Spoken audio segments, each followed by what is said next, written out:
Patient Parfendum, à quoi devons-nous nous attendre désormais au regard justement de tout ce qui sort de cet échange, du moins de cette première session des consultations AES-Russie?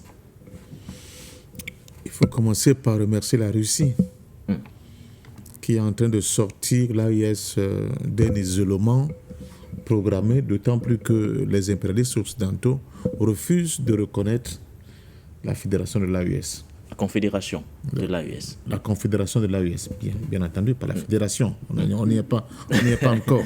Oui. Vous voyez bien que la diplomatie occidentale refuse de reconnaître cette réalité. En acceptant d'héberger cette rencontre, la Russie,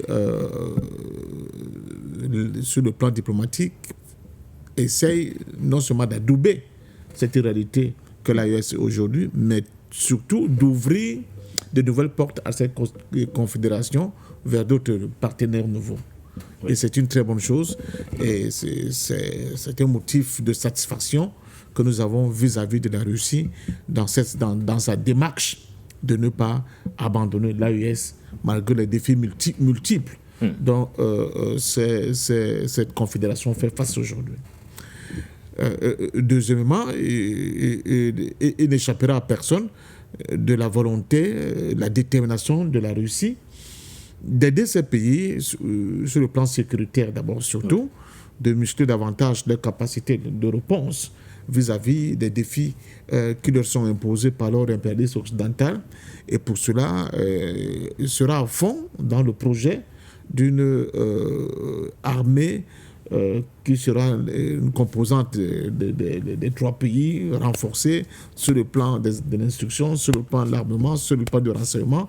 Je crois que la Russie sera aux côtés des pays de l'AES dans cette perspective-là.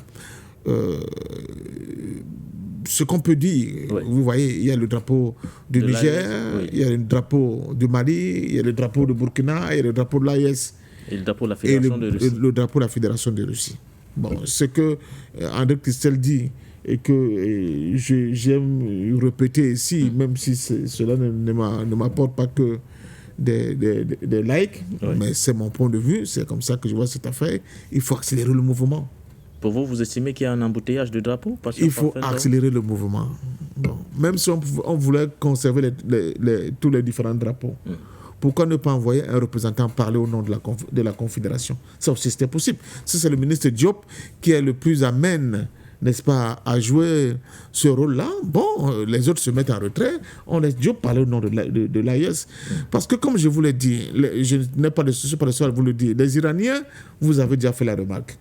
Vous ne pouvez pas être ensemble aujourd'hui, et chaque fois que vous voulez entrer dans des phases de négociation avec un pays, on voit chacun venir faire son petit marché, ou bien on voit les trois comme on voit là. Ça, c'est une bonne chose, mais en même temps, il y a un goût d'inachevé dans le rêve des Africains de voir que cette confédération passe à l'étape de fédération.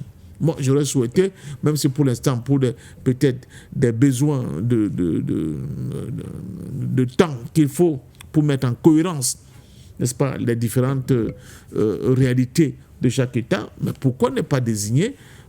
On dit par exemple, pour le plan diplomatique avec la Russie, celui qui va représenter l'AES, c'est M. Diop. Avec la Chine, celui qui va représenter l'AES, c'est par exemple le ministre burkinabé. Karamoko Jean-Marie Traoré. Voilà, avec les États-Unis, celui qui va représenter l'AES, c'est celui du Niger. Le ministre Sangaré. Est-ce que c'est compliqué pour le faire? C'est pas compliqué. Et ça donnera, au-delà de la crédibilité, un rayonnement diplomatique certain, parce que là, les gens vont se dire, attention, ça commence à prendre une autre dimension. Bon, ce qui s'est fait déjà, ce n'est pas une mauvaise chose. Qu'on puisse voir ce qui se fait là, c'est une avancée significative, personne ne peut le nier. Mais nous souhaiterions vraiment que nous puissions passer à une autre étape, parce que, comme je vous l'ai dit, du succès de l'AES va dépendre lourdement, fortement de la réalisation de projets panafricains. C'est indéniable. Plus l'AES ira de l'avant, plus le rêve de projet panafricain prendra de plus en plus presque tout son sens. Donc c'est un souhait, c'est un vœu que nous émettons vis-à-vis de ces pays frères que nous soutenons. Oui. Nous leur disons, le monde ne nous attend pas, il faut aller trop vite, trop vite, parce que ceux qui traînent des pieds ont aussi besoin des exemples. Et c'est vous qui êtes en première à la ligne de front aujourd'hui. On dit quand on est responsable pour un, on est forcément pour deux. Donc c'est à vous de prendre cette responsabilité et de démontrer à la face du monde que plus que jamais, l'Afrique est décidée d'aller de l'avant. C'est un souhait, mais cela ne remet pas en cause, n'est-ce pas, le succès éclatant de cette rencontre. Voilà.